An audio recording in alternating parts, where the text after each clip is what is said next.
Hey, everybody, it is Tim Gillette, and we're back here with another Tim Gillette Show. Yeah, that's me. I know, I got a show with my name, but it isn't about me.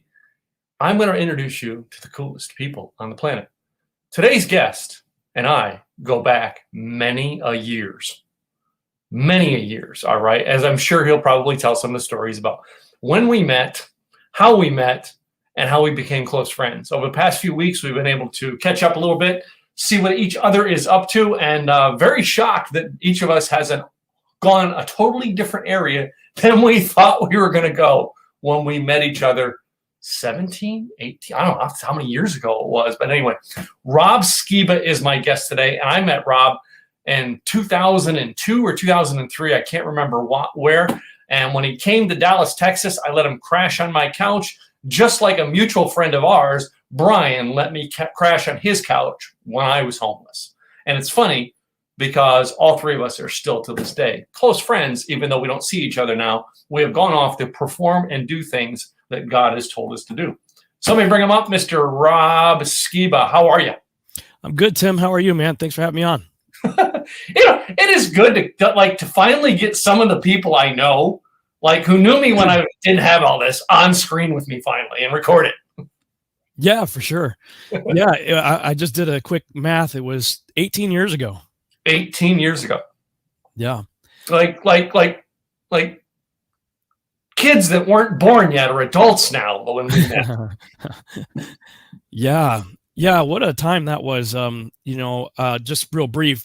I ended up going through a really painful divorce in 2002 and ended up broke, homeless, divorced, bankrupt, and living in a Dodge Stratus with everything I owned in it, ready to put a bullet in my head, when my uncle, who lived in Texas, told me about this scripture-based self-help program called the Road Adventure, which was a 3-weekend deal. And I flew back and forth from Massachusetts for parts 1 and 2. But by the time part 3 weekend came along, I couldn't stand living in Massachusetts. I was like living in a tar pit. So I packed up everything in my car. I drove down to Texas with the intention of going through part 3. And then I had no clue what I was going to do with my life after that. And that was January of 2003. I met you, I believe it was at a Bible study the following month. And I crashed on the couch in this house that you were renting. And what was it? The space shuttle blew up right over our head. Yep. That was right about the same time. I remember that. So. Yeah, I remember hearing it. It woke me up, and it blew up right over Allen, Texas. Yeah. So you I don't know if you know this, but the gentleman whose house that I used to rent a room from, he about 2.5, 3 years ago, he passed away from cancer. Oh man. Has a wife and 2 kids, and I moved out of his house because he was getting married. And I found out 3 months after it happened, and then I called his wife real quick and talked to her. It's like, I didn't know, and he was like, him and I were roommates through like 2 or 3 houses, and the last roommate I was staying in his renting room in his house when he got married, when he bought his own house. So yeah, wow, and and he was younger than me, so yeah, terrible. Life happens. So he's a good Christian kid, though. You know what I mean? Good Christian guy. You know what I mean? We went to 2 different churches together and stuff like that. So, he's good to see him. But how life has changed. You got remarried again, though, too, right? I did. Yep. Let's see. I didn't stay with you that long. I ended up getting an apartment. Got my feet back on the ground. Got a job, and it was doing okay for a while there. And then the guy who hired me, his son graduated from college, and he gave him my job. Actually, it was Brian Kennedy that got me that job. But then the boss gave his son my job, and so I was out of work. Now I had by that time my car broke down. I got a new car, had a new apartment. I thought, man, everything's going great. and then I lost my job, and so from March to December of 2003, I didn't have any work, but I had all the bills that come with having an apartment and a car and utilities and everything else. But I was applying for jobs that had my picture on the job description. It's like, we want Rob Skiba. And I would show up, and for whatever reason, they'd be like, you're overqualified, or you're this, you're whatever. And finally, I don't care about sales or anything like that, but I applied for a job selling cars at a dealership on 121. And I went through the whole training and everything. I was about ready to step on the lot. It was a whole week of training. And the day I was supposed to go on the lot, the guy above the guy that hired me brought me into his office. He's a New Yorker. He's looking at my resume. He's like, "You're not going to work my lot." I'm like, "I'm not. I just went through all your training. I did really well." He goes, "I'm looking at you. You're an artist. You're an actor. You look at this." He's like, anything, one of these things pops up, and I know you're going to be out here. I want somebody here for the long haul. Mm-hmm. I said, "Yes, sir. You're probably right. Thank you." And I went home and I'm like, "Okay, God, you're withholding from me because it's not like I'm not trying here, you know."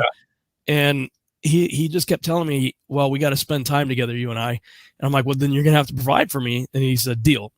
So I lived one miracle to another from March to December of 03, got hired at East West Ministries, an international missions organization, in January of 2004. And then Sheila, who would become my bride-to-be, got hired in August the same year. And we were in the same communications department. So that's how we met. And then we got married on July 7th, 2007. Yeah, I remember. I was at the wedding. I do remember your wedding. That was like some of the last times I really kind of hung out with you guys was your wedding. Yeah. Yeah. Yeah. But your life has changed. All right. I'm curious though, because you're a man of faith. Mm-hmm. At any point in time, did you give up faith? Oh boy. Well, when I came to Texas, I was in that mode. Mm-hmm. It was actually that road adventure thing that put me back together again, because I had really, I've been a Christian since I was 7 years old, grew up in a Christian family. My dad was a Baptist minister when I was a kid. So I've been exposed to Christianity my whole life. But I went through that crucible. Actually, it started in 2000 and went right through to 2002, ending in the divorce. And at that point, yeah, I had a major crisis of faith that had to be restored. And that was largely what 2003 was all about. And, I lived in a apartment complex known as Austin Ranch, which at least at the time was like a meat market, man. I mean, there was like everybody there walked off the cover of a magazine. It looked like, I remember it. Yeah. There was a lot of temptation like everywhere. And I knew I had the potential to get myself into a lot of trouble. So I was like, as tempting as all of that was, I decided basically to lock myself in my apartment. And pretty much all I did was read my Bible, pray a lot, and cry a lot for most of 2003 till, put my life back together again. Mm-hmm. Now, you know what I mean? Coming with a man of faith and being growing up as a Christian, but then coming here, all right. Texas has got a lot more, Dallas anyway, has got a lot more bigger churches and more paths that you can go down as a Christian. Did you find it interesting, or did you find it easy to like choose? Okay, I'm just going to go to this church, or I'm just going to follow this ministry and work here. Or what was it? What was it? Some of your paths back then? Well, when I first moved to Austin Ranch, that's just down the road from Prestonwood Baptist Church, which is where I met you, and a bunch of other fantastic people that, we were all a really tight family back then for like a couple of years at least. And Prestonwood, it's a 23,000 member church. Mm-hmm. And when I first drove by it, I'm like, wow, I really am in the buckle of the Bible Belt. I mean, they put a cross on a mall. Flags over Jesus. Yeah. Yeah. I mean, I thought it was just a retail outlet mall. I mean, it was so huge, like as big as, Stonebriar Mall. Mm-hmm. It looked like, and when I first went in there, I mean, there was the novelty of, wow, like this place is amazing. Right. But there were certain doctrinal positions that I started to disagree with over the course of the months and stuff, maybe a year or so that I was there. And I decided to go to Pastor Steve Collins' church, who was another great friend of ours. Yeah. Yeah. Steve was, he also shared the same building that the Road Adventure was in. And many times they would recommend, if you didn't have a church, that you could go to Steve's, the Harvest was the name of the church, go to his church because it met in the same building. Mm-hmm. And actually it was the day after part 3 that I had nowhere to go.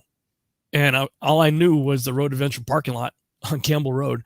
Mm-hmm. And so I went to the Road Adventure parking lot and I was sitting there. This was the Monday after part 3.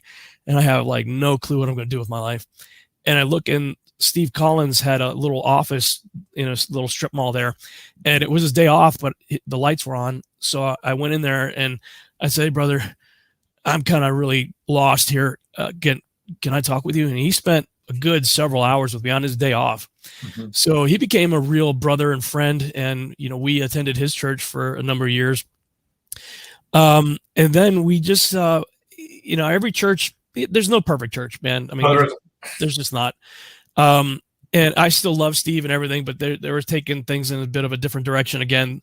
And I was like, and then I eventually just settled on a house church, going to a fellowship with some friends at their house. And I actually learned more doing that in 1 year than in the 40 plus years prior, because when you have the model of one guy in the front talking and everybody else listening, you really can't challenge that.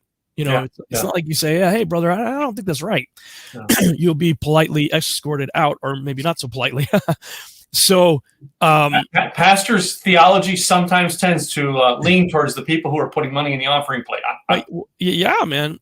And look, when I was in international missions, I found that it was a worldwide statistic that 4% of the church finances the whole thing. So, I mean, think about that in a 23,000 member church. If there's 23,000 members and only 4% of them are financing a $2 million plus a month bill, there's some major donors there that, all they have to do is say, hey, Brother Jack, or whoever the pastor is now, you really kind of offended my wife when you were preaching on that the other day. I'd appreciate it if you don't do that again. What's he going to do? Especially if several $100,000 is coming from that one person. I mean, I just saw lots of things wrong with the standard church model, and doing the house church model. It was really cool because there were young people all the way up to elderly people, and everybody was encouraged to share whatever the curriculum we were studying, whatever the Bible verses were. And sometimes out of the mouth of babes, you would hear like these unbelievable insights. And then you had the maturity of the people who had been, walking in the Lord for many decades, So there was a built-in checks and balances there, but also a wide variety of input that you just don't get in the standard church model. So I haven't looked back. I've been doing that, the house church model ever since. In fact, I started a virtual house church model back in 2012 using my online platform, with YouTube. And I do that every Saturday now from 2:00 to 4 p.m. That is interesting. Yeah. So, I mean, I personally, I don't know if I've ever shared with you some of the challenges I went through with Prestonwood. I love Prestonwood. And my point where I actually leave, and it wasn't Brian Kennedy that I actually had the conversation about. It was after Brian left and had moved to the Carolinas. Was like, I thought of all the major churches in Dallas, Jack Graham is one of the most scripturally based people I know, right? And I have to agree with that still to this day.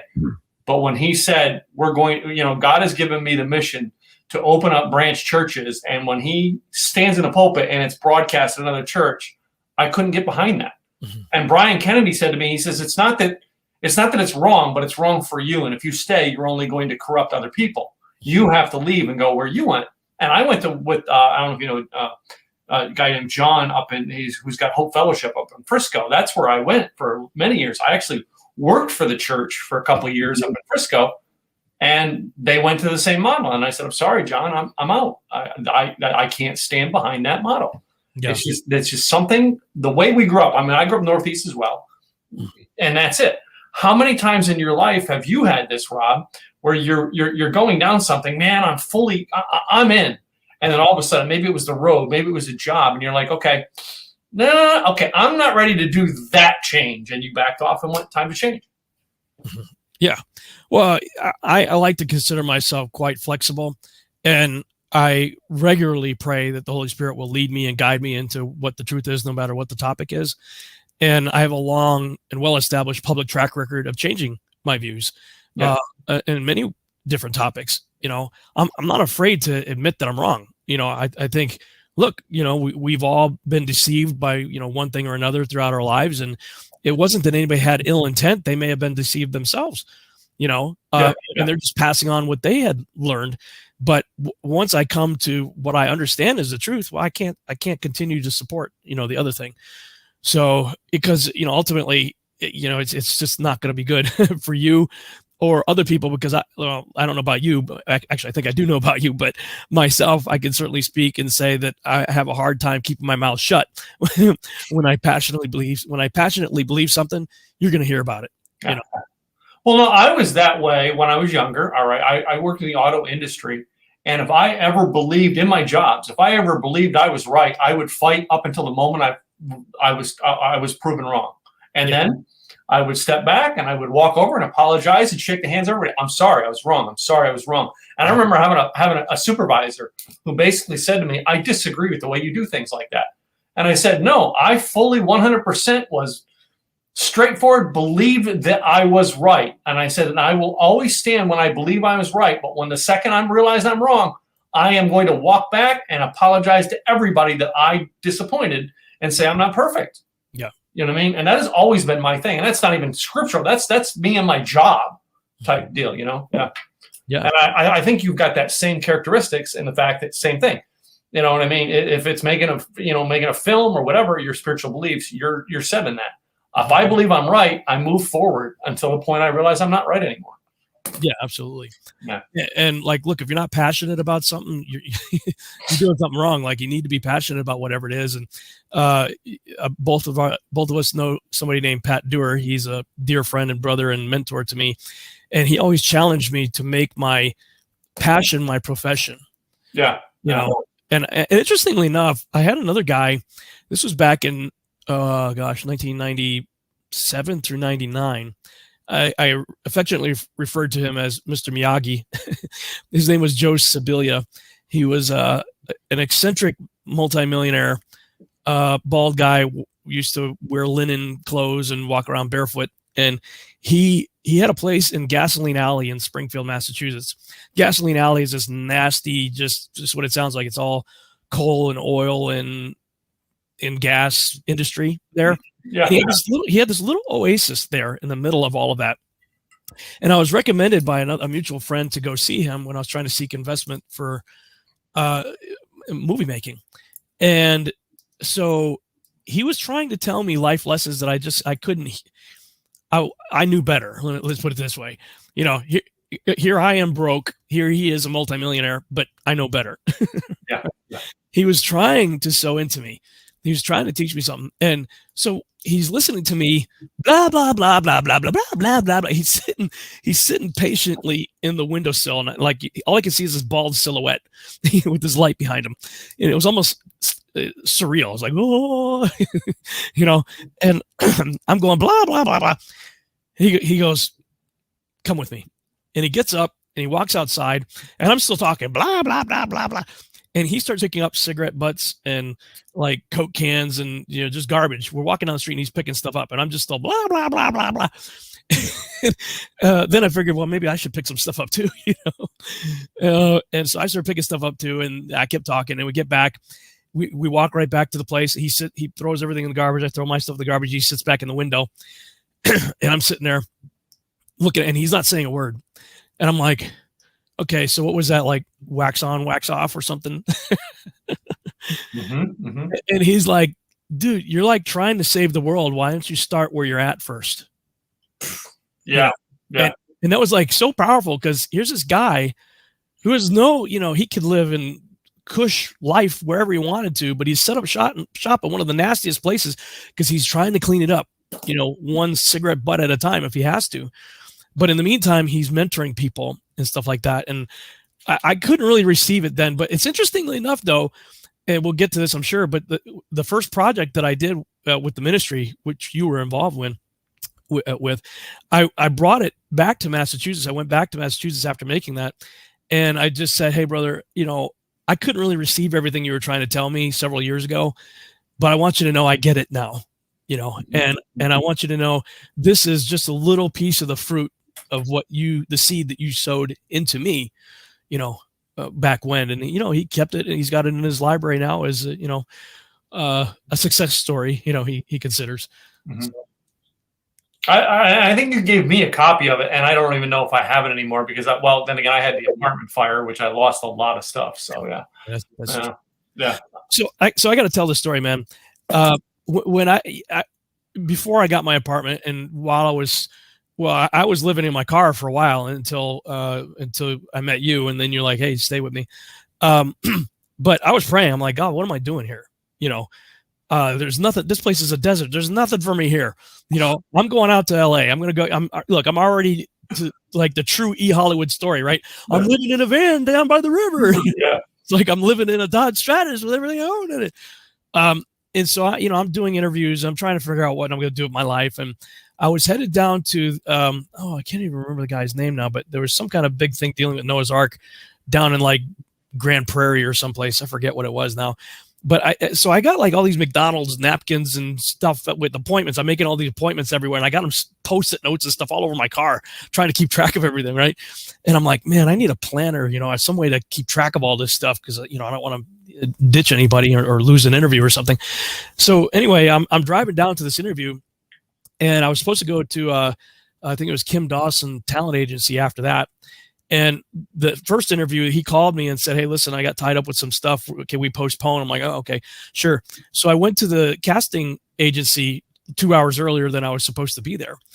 And I was sitting in the lobby, and I was talking with this guy. We just really hit it off. We were talking for quite a while. And then he said something to the receptionist. He got up and walked away. And then I went up and I hand the receptionist my headshot and resume and stuff. And she says, you have no idea who you were just talking to, do you? I'm like, no.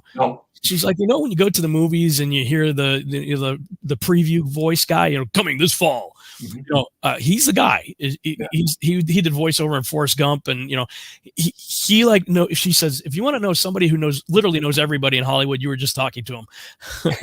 I'm like, thank you, bye. I ran down the stairs and I caught him right before he got in his car. His name is John William Galt. I said, John, hey man. He was telling me about this thing called the Nexus Group, which was a group that he was trying to put together for local Dallas-based, filmmakers, writers, directors, producers, to do independent feature film projects together. Just a networking opportunity, And so I said, hey man, that Nexus thing you were talking about earlier, man, that sounds really amazing. Is there any chance I could, go to that? And he says, well, I can tell you're enthusiastic. You got a good look, and, I enjoy talking with you. So I tell you what, I'm starting it. So here's my card. I'll walk you into the first meeting myself. Well, I had just been praying for confirmation. I said, Father, give me 3 billboard-sized signs that I can't mistake. That is you telling me you want me here, right? Yeah. And that was like big sign number 1. So I'm walking to my car with this business card, and I'm literally thanking God. I'm like, okay, God, that's a really cool sign number 1. Then just before I got to my car, he says, hey kid. I said, yeah. He says, if you're going to be making these appointments and stuff, you really need a planner. Like, he literally said the words that I had just said in my car a couple hours earlier. And there's only one planner that I like. It's the kind you get complimentary for businesses. Businesses give them. Yeah. And I've never seen them at like Office Max or Staples or anyway. It's the only place I've ever seen them is complimentary. And somebody has given me one of those every year since 1997. And that was literally the exact business planner that he gave me. And so I'm sitting in my car and I'm like, okay, that's just cool. All right. So that's 2003. Sometime around that time, I end up staying with you. Then I get the apartment and everything else. Then I get hired at East West Ministries about a year later. And my first assignment is Cuba. So I go down to Cuba, and I kept driving by this building every day. And I felt like the Holy Spirit was telling me, stop the car. You need to shoot this building. I didn't know why. So I just jumped out of the car and I shot it all crazy herky-jerky for some reason. And the last shot I got was a dude in a watchtower with an AK-47 turning towards me. I'm like, okay, I'm out of here. So we jump in the car and take off. Well, a day or two later, I get to Havana, and I interview this older gentleman, probably in his 60s, I guess, who tells me the story about how he was put in prison for several years for his faith. They kicked the door open to his house and psychologically tortured him, took him away. And, they would like take him out in the field with his friends, put blindfolds on him and fire rounds off into the air, making them think their friends were killed, and then separating them and, making them move huge piles of rock from one end of the field to the other and then back again. And just horrible stories that he was telling me that he went through. And so when I got back to Dallas, I'm thinking to myself, man, I got to reenact this somehow. I need to tell his story, but I need to tell it visually. I need to let him tell the story in the video through the interview, but I need to depict it, And so I'm running the treadmill at my gym at Austin Ranch, and they were building phase 3 of the apartment complex. And I look back there, and there's this huge field with big piles of rock back there. And I'm thinking, wow, that'd be good location. Yeah. So then I'm training at the Road Adventure, and this Hispanic guy comes through, and he's in my group, and I work with him all weekend. And after it's over, I said, hey man, I'm thinking about shooting this documentary, and I need some guys to play Cubans. Would you be interested? He's a Hispanic guy. And he's like, oh yeah, man, I'd love to. I get my brother and a few other people. I'm like, cool. So now I had actors and location, but I needed props. I needed Russian outfits and guns and stuff. And I'm thinking, what am I going to do? I was thinking maybe I'd buy squirt guns and paint them black or something for pistols or whatever. I didn't know what I was going to do. And then I remembered that guy, John William Galt. And I'm like, well, if anybody would know where I could get stuff, he would. So Yeah. I couldn't figure out where John was, his information was, until I looked at my tax folder from the previous year and saw the planner and his card. So I called him up, and he's like, oh yeah, come on over, dude. So I go over to his house, and he says, open the garage. I open the garage, and he's got like AK-47s, rocket launchers, pistols, Russian. He was gonna do a war movie, an independent war movie, and he had all the props and gear, but the financing fell through, so he never did anything. But he had all the stuff. He's like, yeah, take whatever you want. Well, the kicker is is that, you know, when you took me in and everything, we became friends and everything like that. I'm looking at you one day, and I'm thinking about the guy that I had interviewed in Havana. I'm like, man, Tim really does look like this guy. And so I cast you as a younger version of that individual that I interviewed in Havana. And when I finally showed the video at a missionary conference, that guy's daughter was at the conference, and she flipped out because you look so much like her dad. She was like, how did you get footage of my father, you know, in prison in Cuba? Like, that's how much you look like him. I'll put it up on the screen here. This is some actually screen captures from the shoot. This is me right here instructing the actors, you know, with the AK-47, and I did a lot of special effects. I only had like 3 or 4 guys, but I used special effects to replicate people to make, you know, look like there are more and more people. And so we're reenacting the stuff here, moving the rocks and all that. And there you are, in the pit, you know, left in a pit. And for the guy's safety, I blurred him out, except for his eyes. And I think people can tell enough just by looking at the eyes that they're very, very similar. I can't depict him because it could be a security risk for him, especially with what's going on in Cuba right now. Yeah. But I think if you just look at the eyes right there, you really are a dead ringer for that guy, you know, 40 years, you know, prior or whatever, however long ago it was. So, you know, the 3 things that I asked God, what the heck am I doing in Texas for, you know, I asked for 3 confirmations, actually made my first mini movie. It was very short, but made my first movie possible. So I haven't looked back since. You know, it's been an amazing journey. It's interesting because, you know what I mean? So many things have been connected around that, you know, in my world, first of all, is John's sons. His one son bought my motorcycle, and then his other son bought it from him. John Galt? My custom chopper that I built when I was broke, and I'm like, okay, I got to build something to get back to work. So I bought this thing wrecked and rebuilt it. Nice. And then when my life and business got better, I went and bought a brand new Harley, and then I sold it. And it was his one son. I can't remember which one it was, but the younger son ended up having it while he's going to college. And all right, and I mean, he loved it. It's like I built this thing out of a wreck, and you remember that motorcycle because I got it.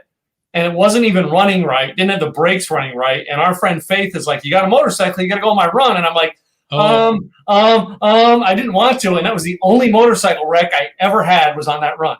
I remember that. You went off the edge there. Yep. I have 1 million miles on 2 wheels, and that's the only accident I ever had. Thank God. Wow. I was just very fortunate. And it's like, there's so many things, like I said, connecting around that. And now that motorcycle is owned by, well, I don't know if his youngest son still owns it, but he kept it because he loved it. It was a nice, cool running chopper, right? It's a small world, man. It's such a small world. And then, like, you know, acting, you know, I don't know if you know this, but like I was on actor Dean Cain's podcast, and I'm friends with Dean through an event I worked with a lot.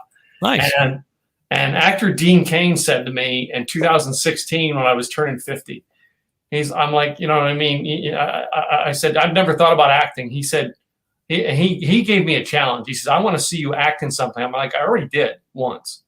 And he's like, you know, you can still do it. I'm like, yeah, but I'm not interested, right? But he tells everybody I'm an actor. I'm like, I'm not an actor. But I'm like, Dean Cain is another connection in my world that most people are like, well, how the heck did you connect with Dean Cain, right? But you know what I mean? It's through connections with you that got me to go out and take connections with other places.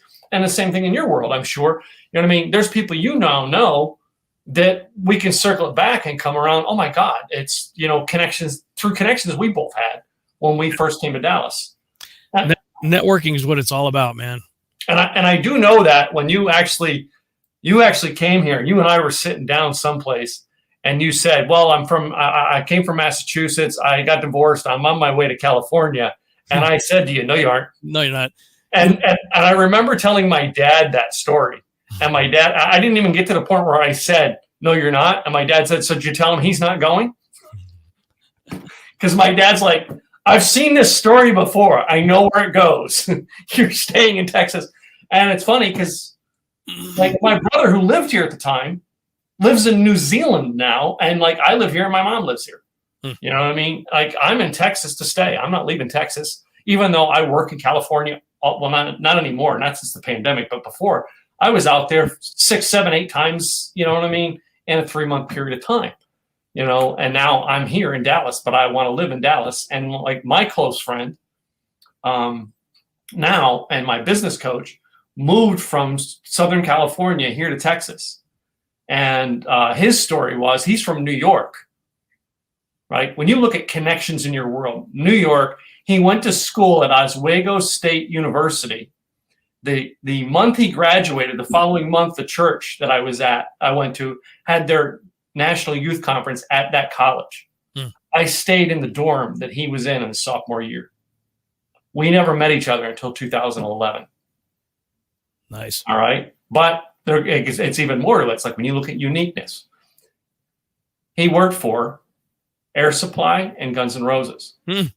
I was probably at a concert 2 or 3 times in the early 90s where he was probably standing less than 100 yards from me backstage. And now we're really close friends. Think about that in concept, right? Like our worlds changed so drastically and the connections we made. And like, you know, you were talking about faith earlier and like, would you ever picture in 2003 that this is where we'd be now? No, I didn't.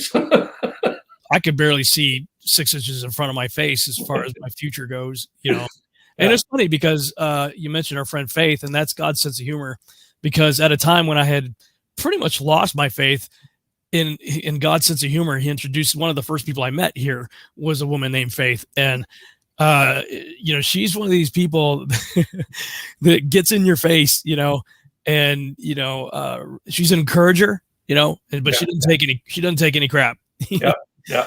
You know, but she was, you know, huge and among other people like yourself and, you know, Victor and Barry and many other people that we had in our lives back then that, you know, really, really helped us out. But it was funny because when I went through the program and people are like, yeah, you're changing your zip code, but it's not going to be California. And I was like, no, I'm not. There's nothing for me here in Texas. Well, here I am 18 years later, still here. And, you know, frankly, you know, both of us agreed not to get political here, but if I had to be anywhere in the country right now, I'm glad I'm in Texas. I'll take Texas over any of them if we play the political game. But no, it's not just that. It's it's everything I love about Texas. Other than that, you know, like my wife grew up in the Panhandle, and like Labor Day weekend, we're going to the Panhandle. Everybody else is like, why are you going to Amarillo? There's fun things we know to do in Amarillo because she grew up there. You know, I love Texas, and I love I've driven every highway in it on a motorcycle. I did a road trip one time on my motorcycle in Texas, 7 days and 3,500 miles, and never once left the state. Oh yeah, I mean it's a country, man. Texas is huge. Anyway, and now you know you met Sheila. What year did you meet Sheila? Was it 5 or 7? 6. 2004. Yeah, I got hired in January of 2004, and she got hired in August the same year. That's where we met at the ministry. As I remember, one year, I think it was 2005 when I went to work for Starbucks. That like Christmas Day, like, you know, we came back to, I think it was her apartment, and we all hung out that night and played games. I remember that. Yeah, was that her apartment, or I thought that was Christy? I don't remember. Maybe it was. I don't. But yeah, I do remember the party. That was one party. It wasn't really a party. It was like you guys came down because I was working Christmas Day. Because I was like, well, I'm single. All right, I have next to no money. I might as well work Christmas Day and take the tips at Starbucks because I don't have any money anyway. Yeah. So, and, you know, and it's just interesting how the world changed, and like, you know, that was a unique hangout for us. But what are some of the projects now? Let me twist this a little bit. What are some of the projects now that you're working on, and has your world transformed in the last couple of years? Yeah, man. I have been working on, as you can see, my little, where's my we gotta turn this around here. My logo right here. Mm-hmm. That's based on a whole lot of fact-based fiction. Mm-hmm. Well, the series is meant to be fact-based fiction. I've done a ton of research over the decades of my life, and much of it I have turned into books and DVDs that I have been privileged to travel the world, literally all over the world, talking about this stuff at conferences. In fact, I just got back from a conference this weekend talking about this stuff, and it's great. We reach a few thousand people maybe, and on YouTube, maybe 1 million or 2, on YouTube and podcasts and stuff like that. But I'm not reaching the world, 7.5 billion people or 300 million in the country, doing it the way I'm doing it. So I have for a long time been trying to figure out how can I get this information out to more people. Yeah. And I came to believe that the best way to do that is through a really cool TV show. And one of the reasons for that is because, especially with the genre of science fiction, people go into it suspending their disbelief. So if I'm presenting facts and history, you're open to disagreeing with me. You're like, well, I don't think so. I don't agree with you, blah, blah, blah. But if it's packaged in science fiction, nobody cares. Mm-hmm. In fact, they're more open to believing because they're already suspended their disbelief. I mean, people get married in Klingon, for crying out loud. Yeah. And I know I have been to the Star Trek conventions. I'm one of those geeks that actually, I have the Spock ears. I've geeked out on the Star Trek conventions before. People, especially in the sci-fi and fantasy genres, they really get into it, and not just cosplay, but where you have fan-based wiki pages and lots of different. Just go on YouTube and look up Star Wars. Just type in Star Wars, and you'll see about 1 billion content producers out there that all they do is comment on the Star Wars universe, and speculate and all that stuff. And I'm thinking, well, that's the better way to do it, because if I could get people talking about the content the same way they do with all this other stuff, they're going to learn a lot more that way, and more people will be exposed to it than if I just keep doing what I've been doing. And another thing that got me inspired to do this was when I first got my apartment right after I moved out of your place there. I didn't have any furniture or anything. I got a futon, and then I eventually got a 19-inch color TV with a DVD player in it. Mm-hmm. Yeah. My sister sent me season 1 box set of the X-Files. Now, I had never seen X-Files before because back in the day when you had to watch it at 8 p.m. Thursday or whatever the time slot was, whatever the time slot was for X-Files, I was never around to watch it. And like all my friends are like, dude, this is you. This is right up your alley, man. Like, how come you're not watching this show? Like, you're going to love this show. I'm like, I know. I just whatever. I could never catch it. Well, anyway, my sister sent me season 1. Now, if you watch it that way, as opposed to week and season to season, episodic television the way it used to be, binge watching on a DVD, you notice patterns you probably would have missed doing it the other way. And one of the patterns I learned was that you always had the weird freaky thing happen, then the opening title credits, and then Act 1. And there was usually a 5-minute exposition piece somewhere in Act 1 where Fox Mulder would say, yeah, such and such a weird thing happened in Podunk Town, New Jersey in 1974. Well, if you would Google the keywords and whatever his exposition piece was, not always, but more often than not, you'll find the real life true story that the fictional episodes were based on. Mm-hmm. And so that got me really excited, because not only did I enjoy watching the show for the entertainment value, but I'm a researcher and I enjoy digging. And so when I would find the real life story that the fiction stuff was based on, it would send me on all kinds of rabbit trails. Yeah. And I thoroughly enjoyed it. And so I've structured Seed the same way. And one of the reasons I call it Seed is because that's exactly what I'm doing. I'm planting seeds. In the film industry, they call them Easter eggs, where the filmmakers intentionally hide things for the audience to go find, Yeah. And, the real nerds will frame by frame go through stuff, and you're like, hey, did you see that? Like, I just watched Raiders of the Lost Ark the other day, and there's actually a really cool Easter egg in the scene where he's in the Well of Souls, and he and Sala are picking up the Ark when they first get it, and they're, the room with all the snakes in it. Mm-hmm, mm-hmm. And they're walking by a wall that has Egyptian hieroglyphs on it. But if you look real careful, I think it's right by his left shoulder, I think, there's a hieroglyph of R2-D2 and C-3PO. embedded in there. That's an Easter egg, right? That's the filmmaker. This case, Spielberg's giving a nod to his friend George Lucas there, right? So, but that's the fun of it, is where you can, tell compelling stories, but also hide stuff intentionally for the audience to go find. And so I don't call them Easter eggs. In my case, I call them seeds.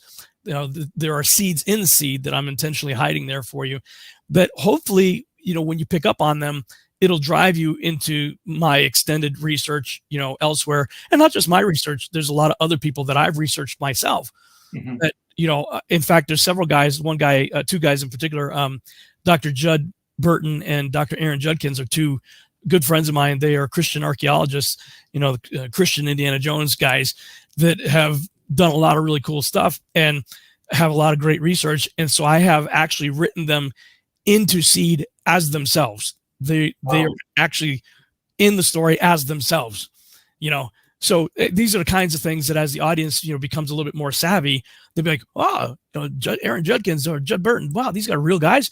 And then they'll go Google that and find all their research. So, why don't you do it like Spaceballs, to where they go, so where is this?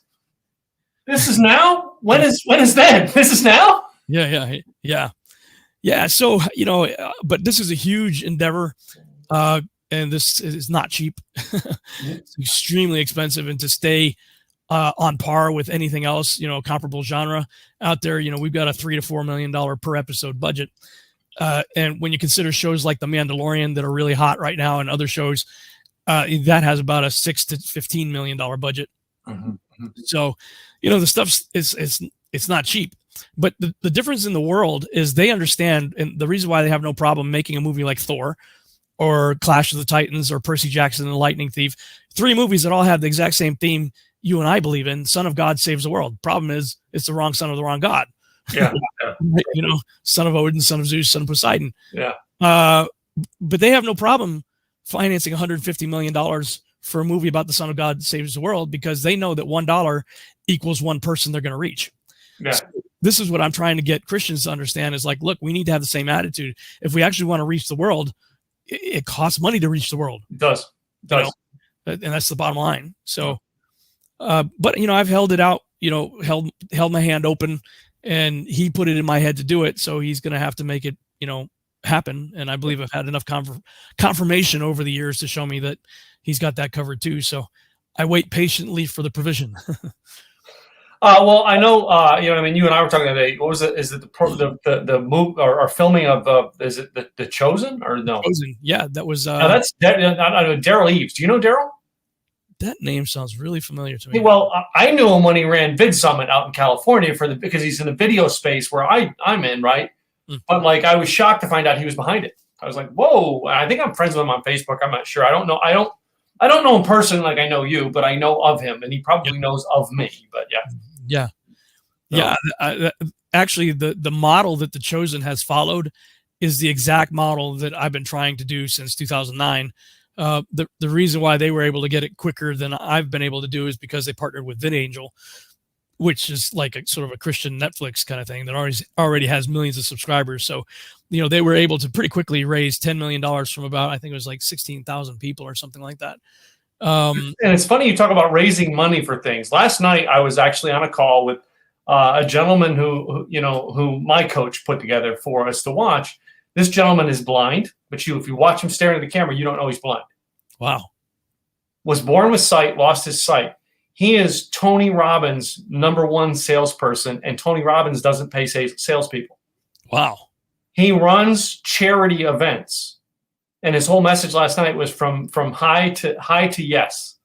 How to meet somebody and get a yes out of them. He runs charity events to raise money, and on average, raises $2.5 million per charity event. Wow. And the average charity event has 60 people at it. Imagine 60 people raising $2 million. Yeah.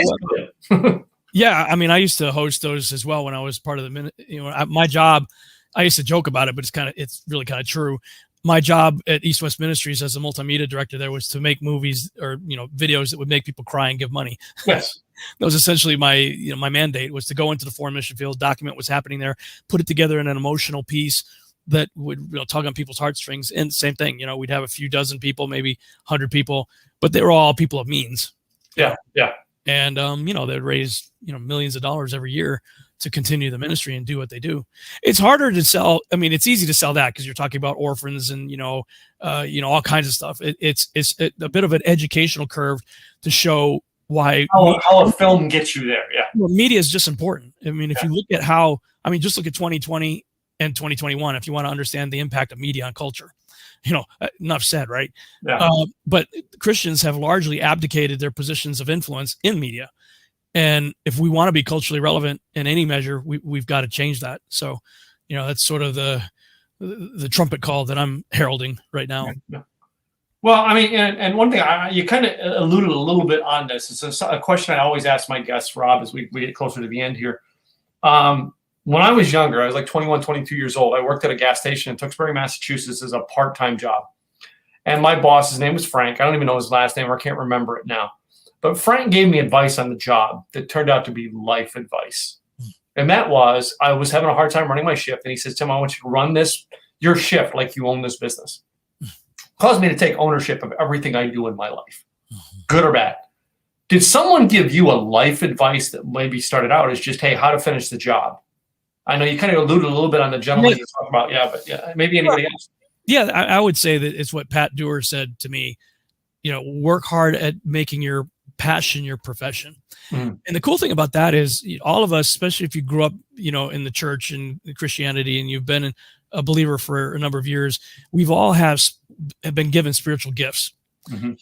And those gifts I've found line up with let's say the mountains of influence in our culture, everything from government to media to family education, religion, all kinds of stuff. The gifts line up with them. And so if you can harness the gifting that you already have and plug it in to the mind molders of society, that fit with them, how cool would that be? Because this is called co-laboring with God, where he has given you gifts so that he can work through you to accomplish his will through your passion. Yeah. So, I mean, how fulfilling is that, right? So, do you remember when I went through the road, what my spiritual gift was that they said I was very high in? I don't remember. What I was going to guess. Service? No. But when I told you, you were like, yes, I saw. And I'm like, oh my God. They told me prophecy. Oh, yeah. And you at the time you went, I so see that. And I thought prophecy like Samuel prophesying. No, when they explained it to me, and you understood it because you studied it. Right. And you explained it like, yeah, Tim, here, right here. It's as plain to put prophecy right. It's as plain as black and white to me, Tim, that's why you are that way. Right. Yeah. Well, the challenge for you is because a prophet does see so black and white, is to be able to wrap the gauze of love around the hammer of truth, so to speak, so that you can deliver that truth in love. And, in the time that I've known you, you've been very good at that. I mean, you've been a dear brother to me since day one.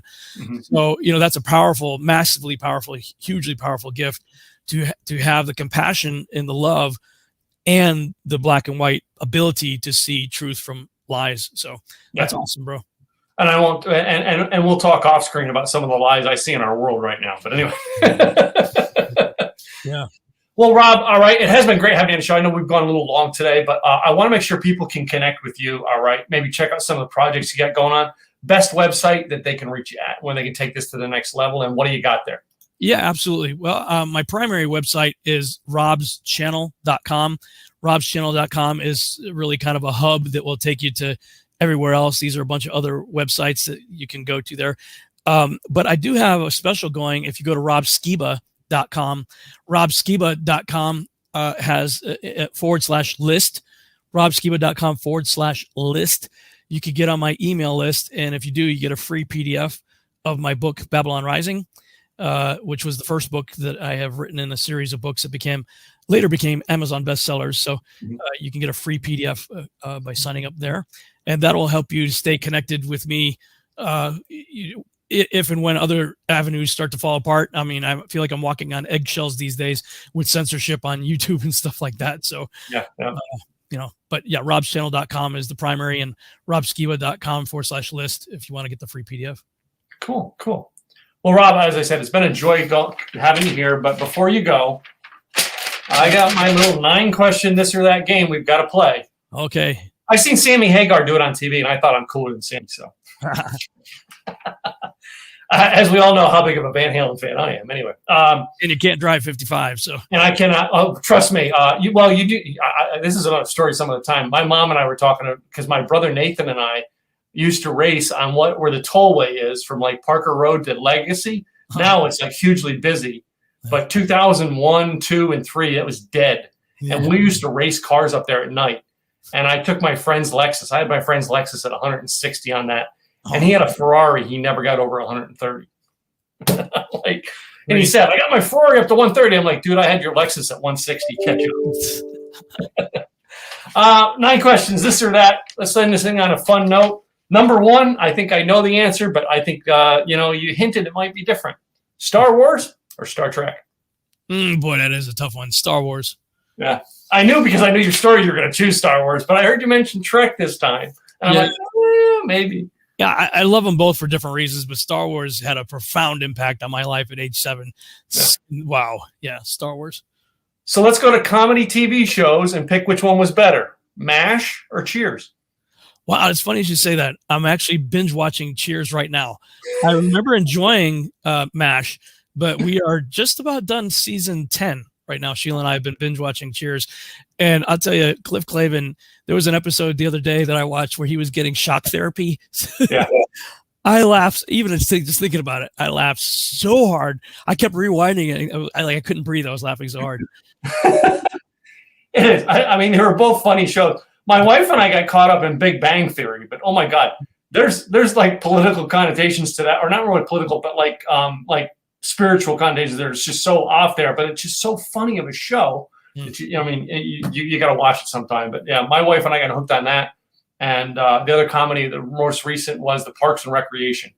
We have that one still saved on a DVR. We go back and watch it every now and then. Yeah. Our other go-tos are Everybody Loves Raymond and Chuck. We really enjoy both of their shows. Next one here, right? Riding in the car nowadays. Are you someone who listens to music or a podcast? Wow, I'm an old guy now listening to podcasts. Can you believe that? No. Like, that's crazy. I never in a million years thought that would be me, because I'm an 80s music junkie. Yeah, I'm listening to podcasts more often than music these days. Yeah, well, now I've seen so many of these artists because they're all older now. It's like, I seen Eddie Money I met Eddie Money probably about a year before he died. So it's like, all these people that I loved as a kid, I met them in person now that they're older, and I'm like, yeah, okay. But podcasts, especially during the pandemic, tweaked me. And I like Mike Rowe's podcast, The Way I Heard It, is like huge. I listen to it in the car every day. So yeah, it's just interesting how things change. Yeah. Next one, food products, hamburger or taco? Hamburger, although these days I'm not eating much meat anymore, but I love hamburgers. Yeah. Well, I mean, if you've gone vegan, I tell people all the time, I've been around the country to have vegan tacos from someplace. And I'm going to tell you, if I'm going to eat vegan tacos are the bomb, man. Yeah, the Beyond Beef burger is actually quite good. They sell it. I heard it's good. I looked at it, and I look at all this stuff that's in it, and I just that's one of Tim's black and whites. I'm like, I want real food. Yeah, I hear you. I'm vegan. I would eat vegan as in I would eat the lettuce and the mushrooms. I'm pescatarian, I think, is what I am, because I still eat fish. Yeah, well, yeah, we went paleo for a while, right? Where it was, it was like kind of like the caveman type thing, where it was really, meat, but like it was whole foods is the main thing we went to. We only eat organic and whole foods. Good for you. All right, yeah, we don't go anything artificial. So, and that's how I went. My next one here, I wasn't sure which way to go, because I usually ask this next one in a drink capacity, and I usually ask like beer or wine, but I don't even know if you drink it at all. Do you? Yeah, I mean, I'll drink casually. If it's beer, I drink Corona, so it's kind of a lightweight guy. I like mixed drinks though. Yeah. Okay. I haven't had you over to my house here, right? But in my office, right over there, is a moonshine bar.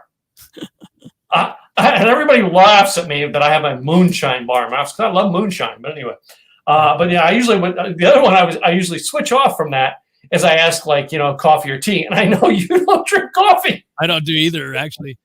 And then I was like, so I was throwing an extra down there just in case today. And I'm like, just in case he doesn't go, I put Coke or Pepsi. I'm like, wait, do you even drink soft drinks? I don't either. Yeah, my mom always said it was because I've never liked warm drinks. Yeah. And she's like, I didn't even like breast milk unless it was refrigerated. Wow. Like I don't really care for warm drinks, period. I kind of always been that way. Yeah, it's like I kind of tried to cut out. I still like soda, but very little of it now.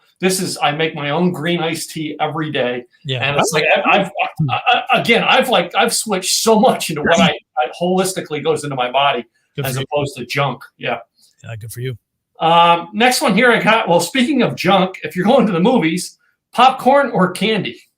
Popcorn. Yeah, I still love movie popcorn. Yes. Yeah, tons of it. We eat. Probably the worst thing for you, but man, I love it. My next one here is a little bit, for you as in what you do. Would you rather be behind the camera operating it or in front of the camera acting? In my younger years, I would rather be in front of it, but now I really, really enjoy the creative process of being behind it and working with actors. And I think actors enjoy working with me because I have been an actor. So, for many years, I started doing theater in 1987 and did that all through the 90s, well into the 2000s. So I understand the acting world, but I really enjoy directing as an actor's director, Yeah. Interesting. So, and then my last two are the controversial questions that I ask everybody. And the next one is the toilet paper at your house. Does it go over the hole or under? Over, man. Over. It's complete heresy to do it. It doesn't even make sense to do it the other way.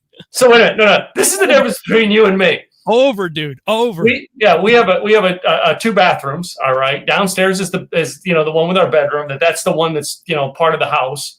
And up here behind me here is the office bathroom. It's the only room in the house we didn't renovate was the office bathroom. It's still the way it was when we bought this place. And downstairs she has it on the roll going over. Upstairs it's sitting on the back of the toilet. We have 3 bathrooms here in our house. And somebody told us, the key to a happy marriage is separate bathrooms. and I think that's true. Sheila doesn't really care. I don't think that she has a preference. She just puts it on however. I don't think it matters to her. But inevitably she was always putting it backwards, and I'm like, So no, my wife is the one who has the set ways, and me, I'm like, I don't care. I'll set it. I'll set the roll right on top of the old roll and leave it that way. So, my last one, and this is an interesting one that I thought I want to see how you would react to this one. I always ask this one: boxers or briefs? Boxers, dude. Yeah. Have you tried boxer briefs, dude? Well, actually, yeah. That's what I have now. Yeah, that's what like I went to boxer briefs, man. They're just like way better. Yeah, and the fabric they make them out of is just much more comfortable. Yeah, I used to be a tighty whitey guy, and I didn't know what I was missing until I made the switch. I'm like, oh yeah, much better this way. Well, I was a tighty whitey guy until my grandmother passed away in 2005. Because up until then, my single years. Well, what do you want for Christmas? She'd say to me every year. I said, socks and underwear, Grandma. And I got them from her every year, and she would just go buy tighty whities and give them to me. And I was happy with that gift because that was an expense I didn't have to buy every year. Right. Yeah. Those are fun questions, man. Yeah. So I thought I had a little fun with the end of it, but one more time, I want you to repeat the website so they can come find you, take this relationship to the next level. Right on, man. robschannel.com is the primary website. It's a hub that will take you to other ones, including my Seed the Series website if people are interested in checking that site out and learn more about the TV show and everything I'm trying to do there. And if you'd like to get on my email list, go to robskiba.com/list. Sign up there and you get a free PDF of my first book, Babylon Rising. Cool. So, Rob, I want to thank you for coming in, being part of our show today, taking time out of your schedule and sharing with my audience. I appreciate it, man. Yeah, thank you for having me. It was fun. Need to get you on my show too, man. Yeah, I promise you, we're going to do it. So do it. Before we go, I want to thank you, all of you guys who've been listening in. First of all, I want to thank Robert. Robert, good to see you back here. I've seen he left quite a few comments on here today. So a big X-Files fan. Ice-T, Robert. Robert, I'm an Ice-T guy. You've seen me on too many shows, but hey, every one of you guys, I thank you for being part of the show and watching it. Be sure to subscribe on our YouTube channel. All right. The link is up above, as well as where you get your podcast. I'm Tim Gillette with The Tim Gillette Show, and I'll be back real soon with another guest. In the meantime, guys, have a great day.